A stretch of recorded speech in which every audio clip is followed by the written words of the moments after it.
Immediate playback is unsupported on your device. Media caption. Watch highlights from the ceremony. The courage and bravery of those who fought in one of the bloodiest battles of World War I has been remembered, 100 years after it began. Prince Charles, Prince William and Prime Minister Theresa May were among those who paid tribute to soldiers who fought at Passchendaele, in Belgium.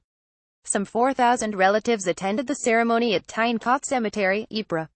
In the 3 months of fighting, 500,000 Allied and German soldiers were killed, wounded or went missing. Prince Charles addressed the service, saying, "We remember it not only for the rain that fell, the mud that weighed down the living and swallowed the dead, but also for the courage and bravery of the men who fought here." The conflict, officially known as the Third Battle of Ypres, was fought from the 31st of July 1917 until November that year. Hugely moving, it was not only infamous for the number of casualties but the mud. Many drowned in the thick quagmire, caused by weeks of relentless rain. Descendants secured tickets to the event at the cemetery in a ballot run by the government. Former England rugby captain Lewis Moody visited Tynecott to pay tribute to his mother's great-uncle, who is commemorated there. The 39-year-old told the BBC News Channel it was so hugely moving that he broke down in tears when he found his relative Ernest Lovejoy's spot. "The brutality and the blood and the sacrifice that happened here is replaced with beauty, serenity, peace and calm," he said. Asked about the desire of young men wanting to sign up, Mr. Moody said, "You just could not comprehend it now." Image caption. Prince Charles, the Duke and Duchess of Cambridge and Prime Minister Theresa May were among those to pay tribute, with King Philippe of Belgium and Queen Matilda of Belgium. Image copyright Getty Images. Image caption. The Duchess of Cambridge laid flowers at the grave of the unknown soldier during the ceremony. Bill Rhodes, whose great-great-uncle William Rhodes died 100 years ago on the first day of the battle, said it was very important for him to be at the ceremony. "I don't think anyone can actually appreciate how horrific it was," he told the BBC News Channel. "I think the conditions were unbelievable, and looking at what the guys had to fight in, the rain, the mud. It is a very nice July day, but 100 years ago today it was very, very different."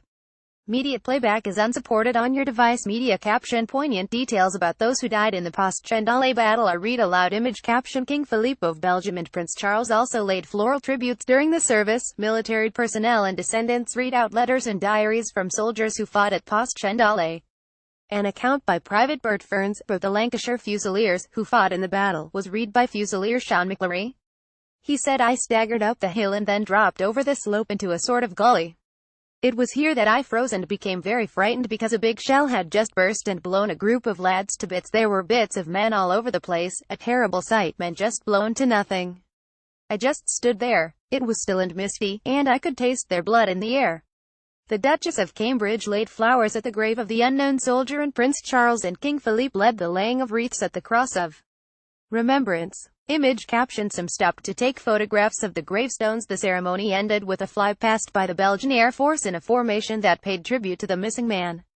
At the scene, thousands missing but not forgotten. Image copyright Getty Images by Kate Palmer, BBC News. At Tynecott Cemetery, once a battlefield of liquid mud, Tynecott is now an immaculately maintained cemetery. Thousands of people have gathered for Monday's service to mark the centenary of the Battle of Passchendaele, but their numbers are dwarfed by rows of pristine graves and an imposing stone memorial to the missing. "It has hit home, quite how disastrous the death toll was," says Anne Phillips, whose uncle Edward Woolley was killed weeks into the battle, aged 22, on the 22nd of August 1917. She is wearing a white dress with poppies, as she finds her Uncle Ted's name on the cemetery's memorial, alongside 35,000 other missing soldiers.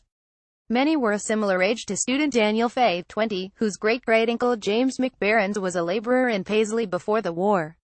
He died aged 28. "It makes me think of my group of friends who would have been the same age," he says. A few miles away in Ypres, the city has hosted a weekend of culture, telling stories of heroism and sacrifice in song and plays. But today strikes a solemn, more contemplative tone. Prince Charles also visited a WW1 bunker, which lies about 30 feet 9 meters below ground in the town of Zonnebeck near Ypres. He met the grandson and great-grandson of Company Sergeant Major Henry Houghton of 171 Tunnelling Company, one of the men who excavated it. His grandson, retired RAF Regiment Wing Commander Pete Houghton, 49, said Prince Charles was fascinated to meet relatives of a man who had physically been down there. He just couldn't believe that men would be that far below ground and how they could survive down there and work. Image copyright Getty Images Image caption Members of the Queen's Guard marched in the cemetery among the fallen. Media playback is unsupported on your device. Media caption Dame Helen Mirren narrated as a stunning light display marked the centenary of the Battle of Passchendaele. The Duke and Duchess of Cambridge began the commemorations on Sunday by joining the Belgian king and paying tribute to the fallen at the Menin Gate in Ypres. The last post was played at the end of the service at the memorial, where the names of 54,000 missing soldiers are inscribed. A bugler has played the tune at the gate almost every evening since 1928. It was phenomenal, a proper teary moment for me, the Duke of Cambridge told Commonwealth War Graves Commission interns on Monday. Image caption The names of soldiers whose remains were never found are engraved at Menin Gate in Ypres. Media playback is unsupported on your device. Media caption The last post has been played at the Menin Gate almost every evening since 1928.